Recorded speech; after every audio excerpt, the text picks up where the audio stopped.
देवी और देवता की सवारी आती है पर वचन झूठे जाते हैं, या सवारी आती है और बूझा नहीं देख पाते, और स्टिक पूछा नहीं आती या खुल के पूछा नहीं आ पाती।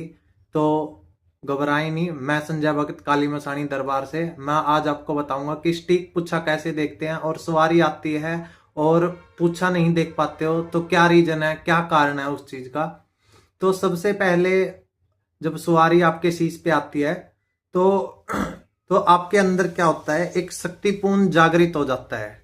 ठीक है।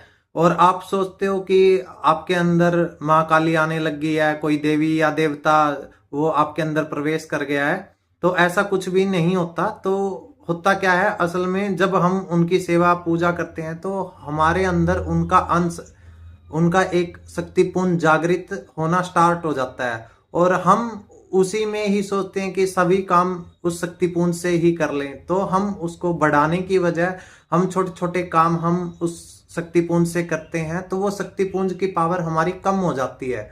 तो उस वजह से क्या होता है कि जो पहले हमको पूछा आती थी अब नहीं आती है, यही कारण होता है कि वो शक्तिपुंज की जो पावर है हमारी है वो खर्च हो जाती है, और उसके बाद हम देख नहीं पाते। और किसी दूसरे की जब पुच्छा देखते हैं तो हमको अंधेरा ब्लैक ब्लैक दिखाई देता है, और खुल के पुच्छा नहीं आती है, स्टिक पुच्छा नहीं आती है। तो जब गाड़ी में तेल ही नहीं होगा तो वो कहां तक जाएगी, नहीं चलेगी ना। तो इसीलिए अपनी शक्तिपुंज की पावर को कैसे बढ़ाएं, उसके लिए भी मैं वीडियो डाल दूंगा। अपने शक्तिपुंज जो है, आपका अंश जो है शक्ति का, उसकी पावर को बढ़ाओ, उसको इतना मजबूत करो कि वो हर तरीके से सक्षम हो जाए। आप मिनट में अगले की पूछा निकाल दो। तो उसके लिए भी मैं एक नेक्स्ट वीडियो जो बनाऊंगा वो आप ध्यान से देखना। उसमें मैं बताऊंगा कि शक्तिपुंज आपका जो है उसकी शक्ति कैसे बढ़ेगी। उसका उस शक्तिपुंज पे भी आपको रक्षा कवच लगाना होता है। अगर आपने रक्षा कवच नहीं लगाया है तो क्या होता है कि आपका शक्तिपुंज जो है वो चुरा लिया जाता है।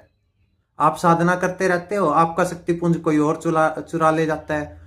तो उसके भी मैं नियम बताऊंगा, कैसे अपनी शक्तिपुंज की रक्षा करें, उसकी शक्ति को कैसे बढ़ाएं।